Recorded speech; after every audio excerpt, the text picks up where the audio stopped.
우리 어제 첫 번째 우리 첫날 다시 꿈꾸다 위대한 하나님의 꿈에 대해서 함께 나누었습니다.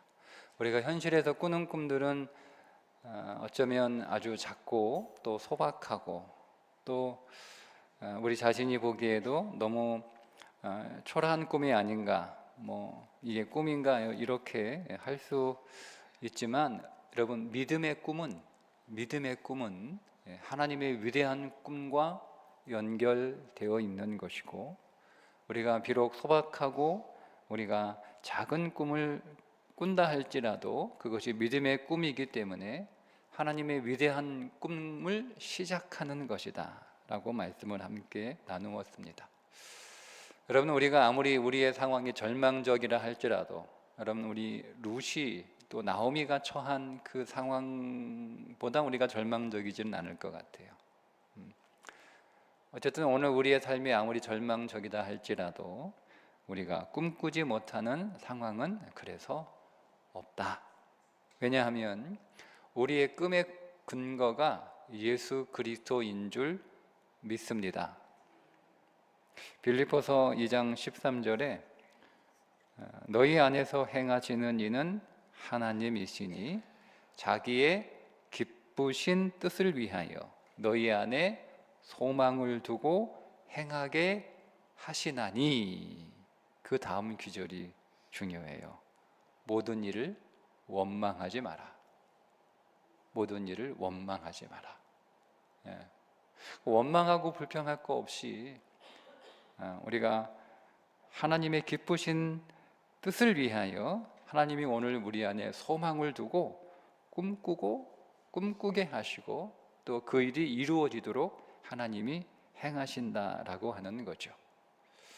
여러분, 그래서 오늘 우리의 꿈은 하나님이 오늘 우리의 삶을 반드시 회복하시는데 어디까지 회복하시는가?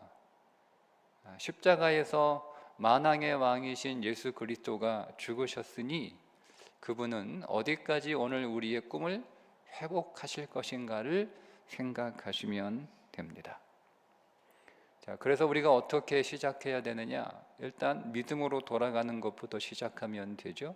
나오미와 룻이 베들레헴으로 돌아가는 것부터 시작이 되었던 것처럼 오늘 우리의 꿈도 말씀으로 돌아가는 것부터, 말씀을 차분히 읽는 거예요. 차분히.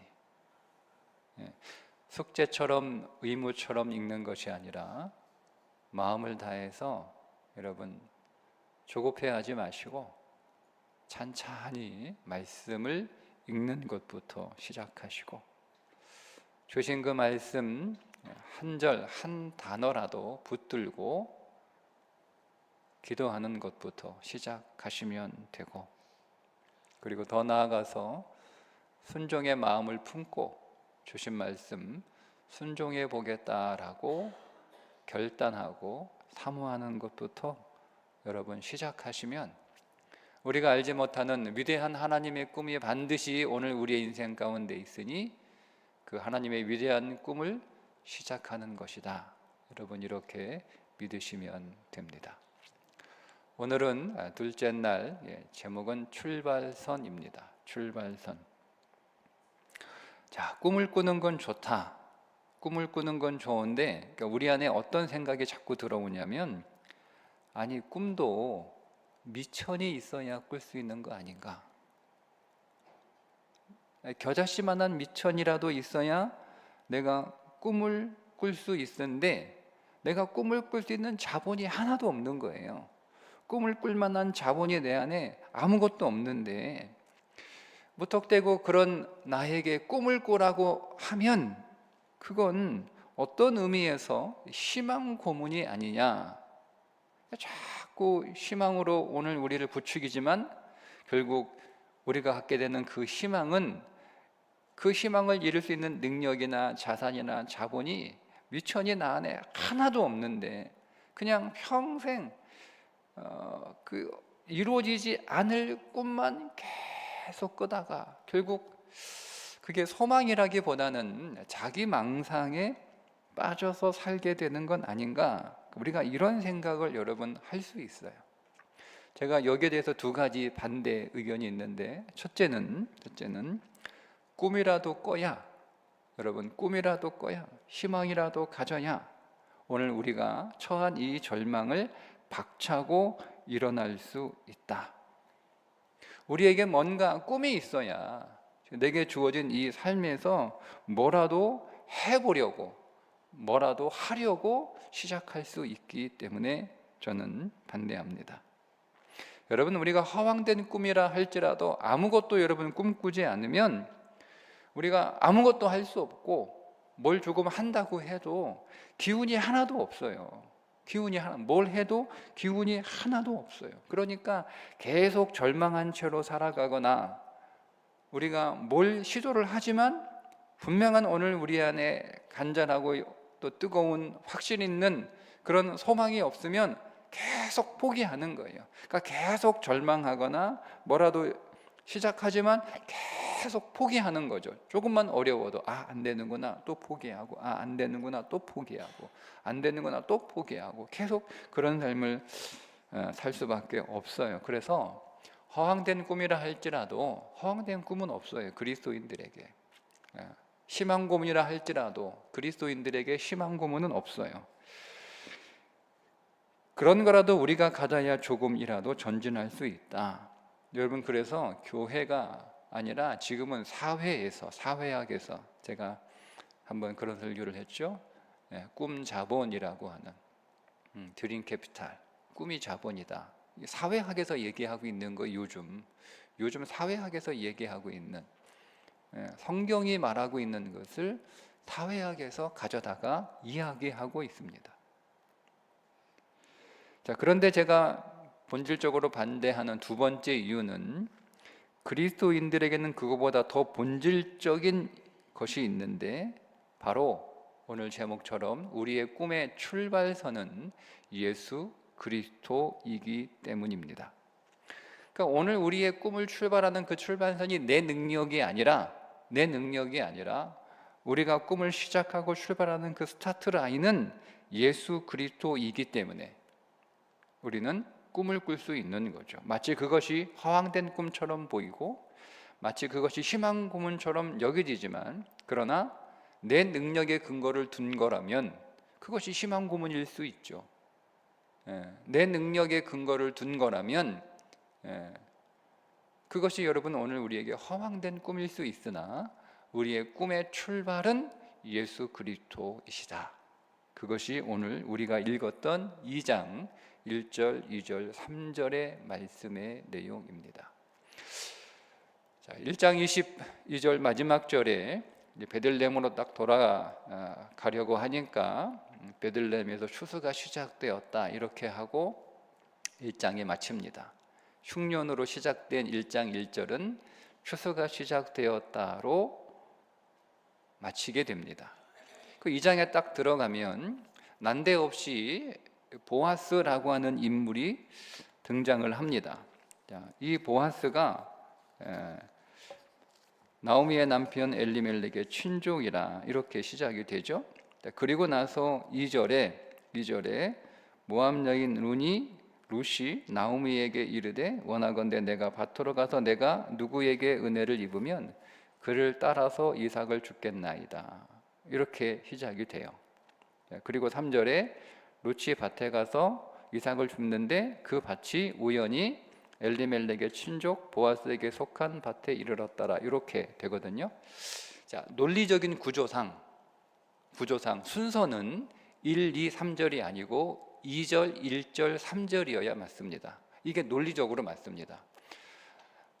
룻이 나오미에게, 어머니, 하여튼 제가 밭에 가서 은혜를 입으면 누구 바치든지 이삭을 줍고 오겠습니다. 이렇게 허락을 받아요. 그리고 나서 보아스라고 하는 사람이 있는데, 이 보아스가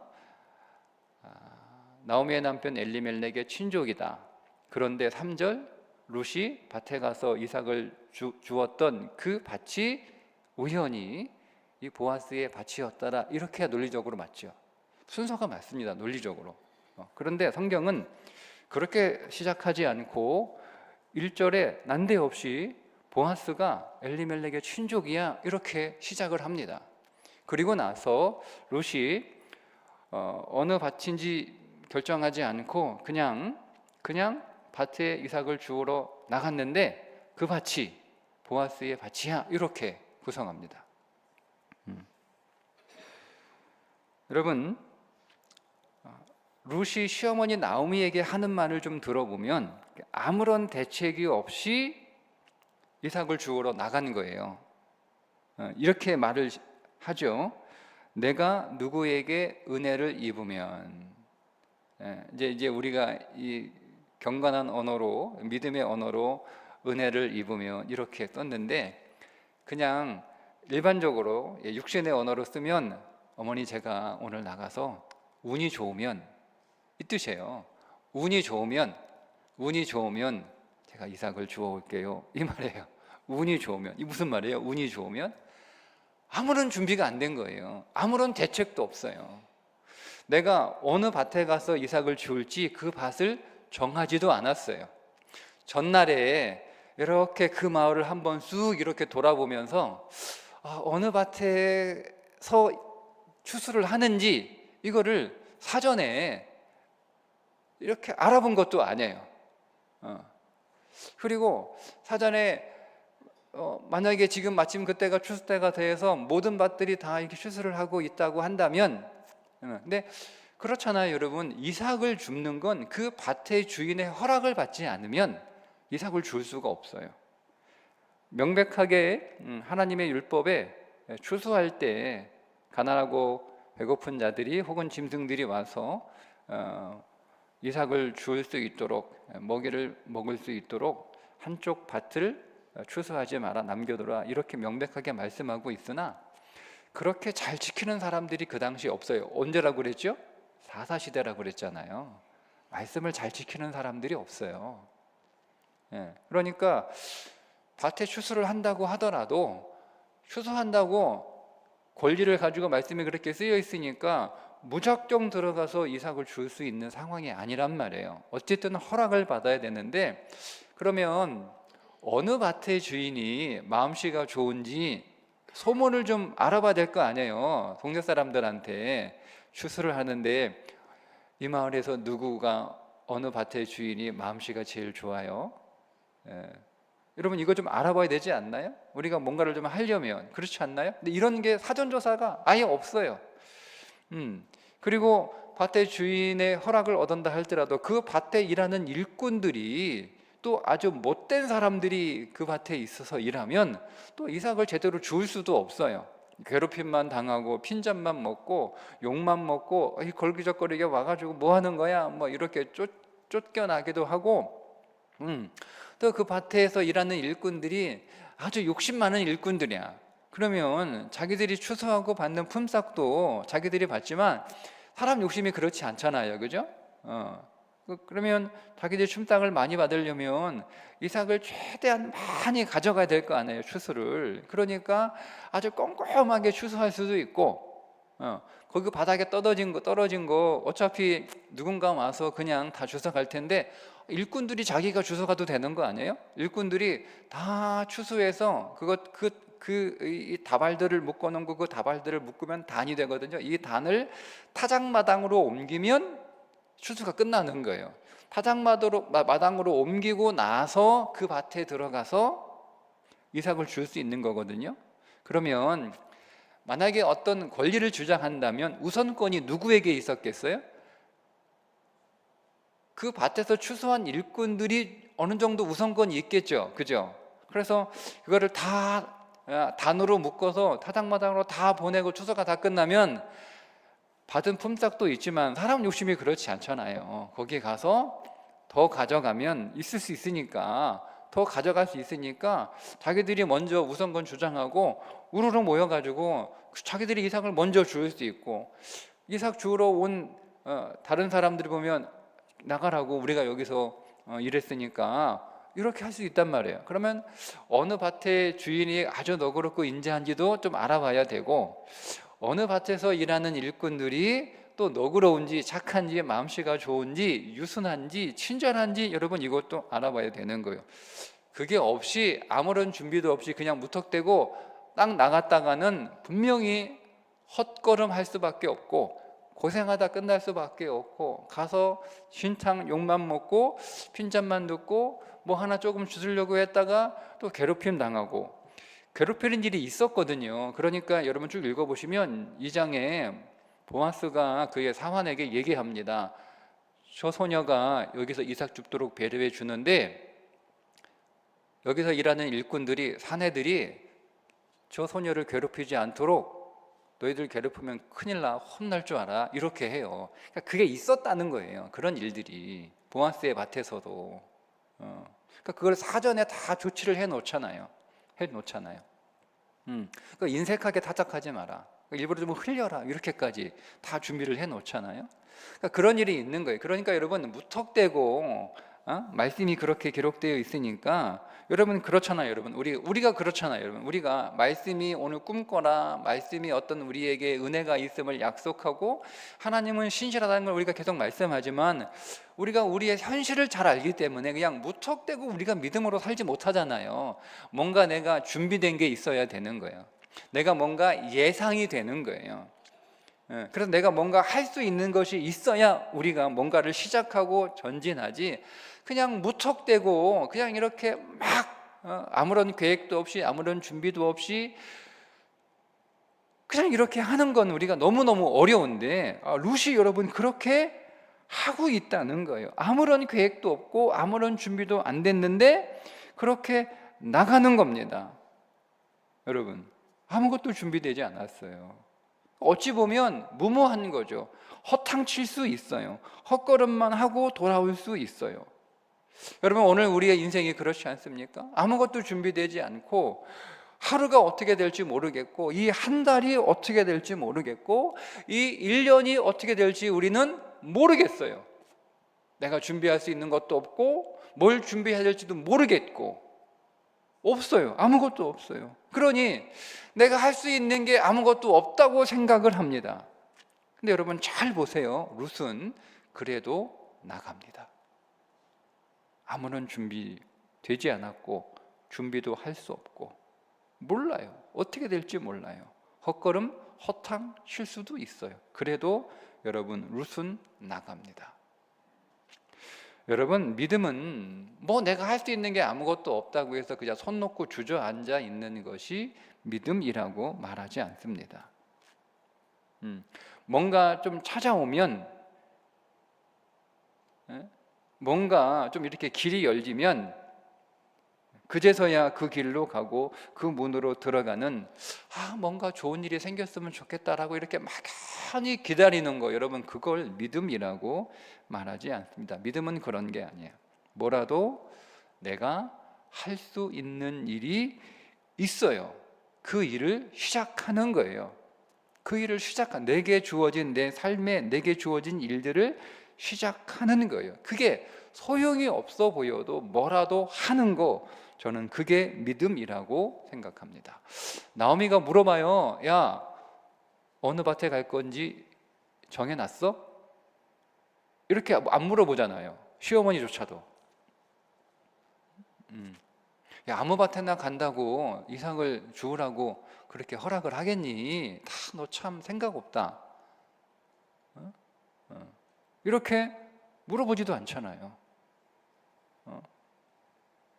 나오미도 그냥 그래 고맙다, 가라 이렇게 허락만 할 뿐이에요. 여러분 쭉 읽어보면 보아스가 나오미에게 마실 물을 먹으라고 그럽니다. 저기 물을 내가 쉼터에 준비해 놨으니까 마음껏 가서 목마르면 먹어. 이 말은 룻이요 물도 준비하지 않은 거예요. 아니 그 땡볕에서 여러분 이삭을 줍는데 그냥 잠깐 죽고 마는 게 아니잖아요. 적어도 하루 정도 먹을 그 정도의 여러분 이삭을 여러분 이걸 이삭을 주우려면 여러분 밥 한 끼 먹으려고 여러분이 밥 한 고기 정도의 쌀을 여러분 주우려고 하면 여러분 이게 얼마나 주어야 되는 거예요? 뭐 몇 분 줍는다고 되는 게 아니잖아요. 그죠? 이거 하나하나 푹 푸는 게 아니고 땅바닥에 떨어진 거 하나하나 여러분 줍는 거예요. 한번 생각해 보세요. 여러분 집에 가서 여러분 거실 바닥에 쌀 쫙 뿌려놓고 한번 주워 보세요. 시간 얼마나 걸리나 얼마나 힘든 거 해보세요. 그러면 여러분, 그래도 물은 여러분 내가 준비해야죠. 그 당시 물이 얼마나 귀합니까? 아무나 물을 주는 게 아니에요. 어디 가서나 수도꼭지 틀면 물을 먹을 수 있는 것이 아니고, 아무한테나 가서 물 좀 한 모금 먹자고 한다고 해서 줄 수 있는 물이 아니에요. 어쩌면 쌀보다 더 귀한 게 물이에요. 근데 그 물도 먹지 못하면서, 마시지 않으면서 일을 한다? 이거는 그냥 시어머니 좀 이렇게 같이 둘이 있는 게 너무 불편하니까 그냥 밖에 나가야 되는데, 시어머니 두고 나가면 시어머니 눈치 보이니까 가서 일하러 나간다고 그렇게 말하고 나간 게 아니잖아요. 정말 이삭을 죽으러 나가는 거예요. 일하러 나가는 거예요. 근데 여러분, 일하러 나가서 하루 종일 그래도 자기하고 시어머니 두 사람 그 두 공기는 이렇게 적어도 주워와야 되는데, 그러면 하루 종일 일해야 되는데, 여러분 물 한 모금 마시지 않고 어떻게 여러분 일을 합니까? 근데 물도 준비가 안 됐어요. 야, 너 물은 준비했냐? 물은 떠가지고 가는 거야? 이런 것도 안 물어보잖아요. 그러니까 여러분, 우리가 좀 면밀하게 이 상황을 보면 정말 이 룻은 터무니없는 거예요. 아니, 어떻게 그렇게 아무것도 준비 안 하고 이삭을 주우러 나가?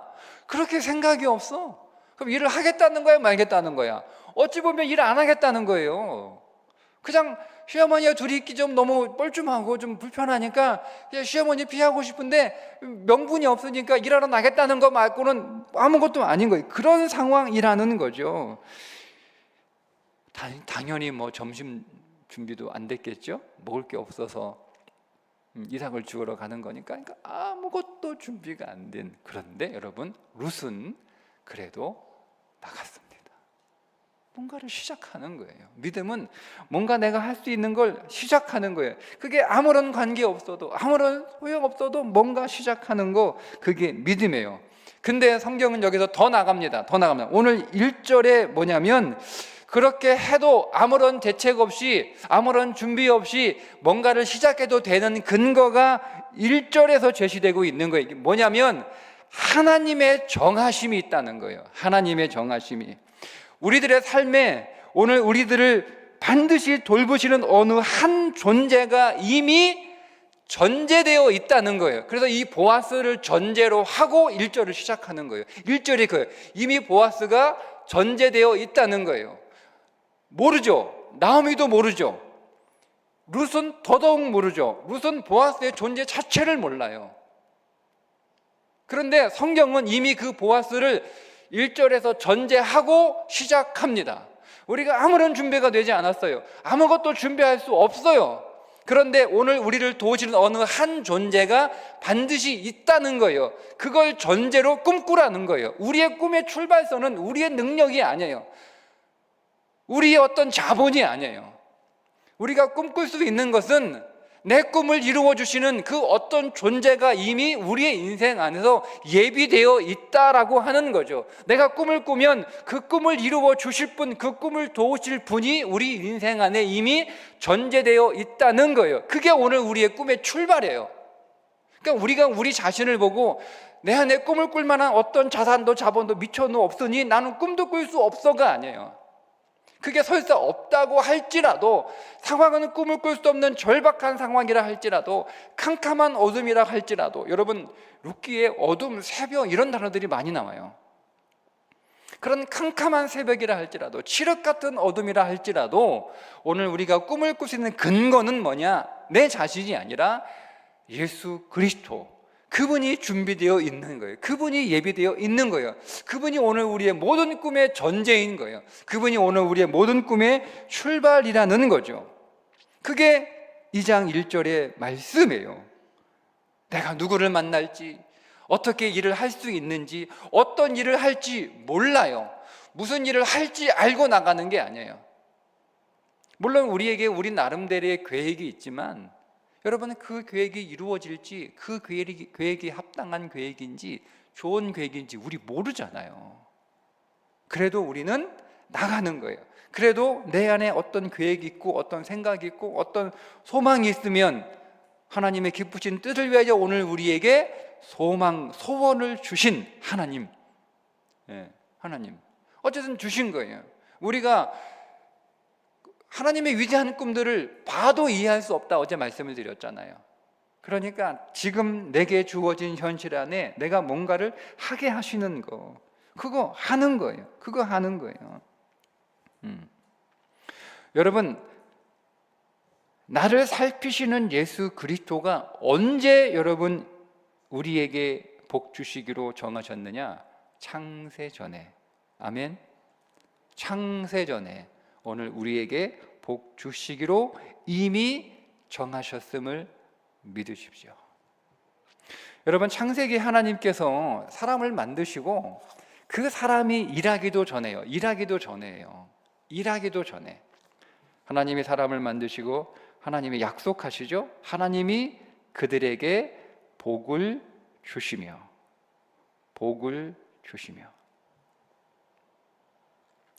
20절에 1장 20절 29절에 하나님이 이르시되 내가 온 지면에 씨 맺는 모든 채소와 씨 가진 열매 맺는 모든 나무를 너희에게 주노니, 이렇게 시작합니다.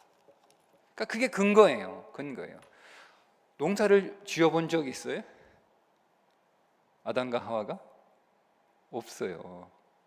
그런데 6일째 창조되고 7일째 먼저 쉬고, 먼저 일도 안 하는데 먼저 쉬고, 그리고 8일째 그의 인생을 시작하는데 해본 적이 있어야지, 뭐 준비가 됐어야지. 근데 근거가 뭐예요? 자기를 창조하시고 주셨던 1장 28절 29절의 말씀이 근거예요. 복을 주시되 땅의 모든 지면에 있는 먹을 것들을, 채소를, 열매를 우리에게 소유로 주셨으니, 이게 근거인 거예요. 그걸 근거로 우리가 살아가는 거예요. 우리의 모든 삶의 여러분 근거는, 우리 삶의 모든 출발은 오직 예수 그리스도. 그러니까 여러분, 오늘 3절에 그냥 어느 밭인지 모르고 누구 밭인지 모르고 그냥 가다가 그냥 저 밭에 들어가 이삭을 줄까? 그런 마음이 좀 땡겨서 그냥 그 밭에 들어가서 이삭을 주었는데 그 밭이 뭐래요? 우연히 누구의 밭이라는 거예요? 보아스의 밭이라는 거예요. 우연히 보아스의 밭이라. 우연. 근데 여러분, 우리에게 우연은 있으나 하나님에게 우연은 없습니다. 우리에게 우연히 보이는 일들이 여러분 하나님의 필연인 줄 믿습니다. 하나님이 예비해 놓으셨고 보아스가 전제되어 있잖아요. 그리고 그 보아스의 밭으로 인도하시잖아요, 하나님께서. 그러니까 내가 우연히 그걸 만난 것처럼 보이지만 여러분, 우리 인생에 우연은 없어요. 우연히 일어나는 일은 없어요. 운 좋게 이게 내가 이런 일이 일어나다, 운 좋게 내가 이런 좋은 일, 그런 건 없어요. 반드시 하나님의 필연인 줄 믿습니다.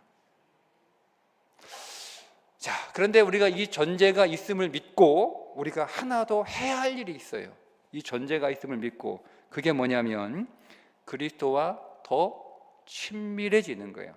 자, 2장 1절에 보아스, 룻께서 보아스는 보아스로 오신 예수 그리스도를 모형하고 있는데, 이 1절에 보아스를 설명하는데 반복해서 설명하는 단어가 있어요. 그게 친족이라는 단어예요. 근데 우리 성경은 번역이 하나 생략이 됐는데 문맥상 좀 표현상 좀 어색해서 생략을 한 것 같아요. 근데 정확하게 다시 번역을 하면 나오미의 남편 친척, 나오미의 남편의 친척인 엘리멜렉의 친족, 이렇게 써 있어요. 이렇게 번역해야 돼요. 그러니까 친족이라고 단어가 조금 다르지만 동일한 의미의 말이 2번 반복이 돼요. 그러니까 보아스가 친척이고 친족이라는 거예요. 이게 강조가 돼요.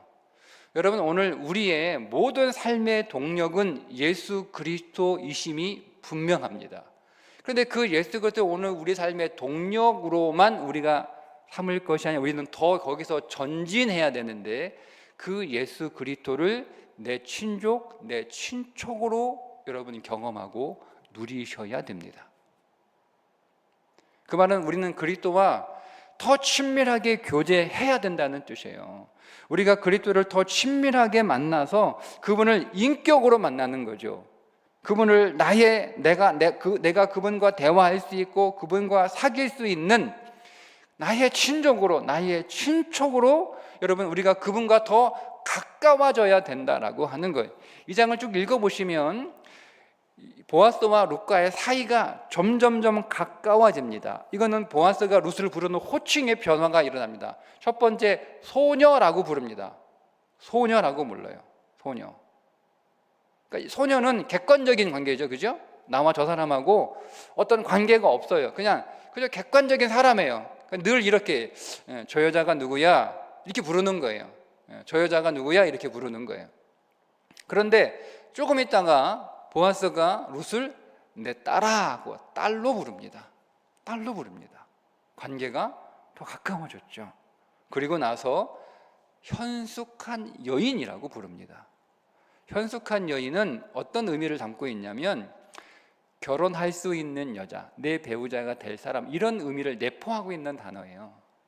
그러니까 여러분, 이 보아스와 룻이 서로 만나본 적이 없어요. 그날 거기에서 처음 만나보는 거예요. 물론 보아스는 룻에 관한 소문을 들었겠죠. 근데 그가 뭐 그런 여자가 있다라는 것만 들었을 뿐이지 그게 누군지 모르거든요. 그래서 처음에 소녀라고 불러요. 근데 여러분, 관계가 가까워지죠? 딸이라고 불러요. 근데 관계가 더 가까워집니다. 현숙한 여인이라고 부릅니다. 그러니까 여러분, 오늘 우리의 삶에 전제가 있어요.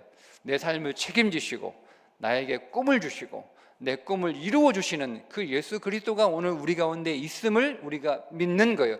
그분 때문에 우리가 꿈을 시작할 수 있는 거예요.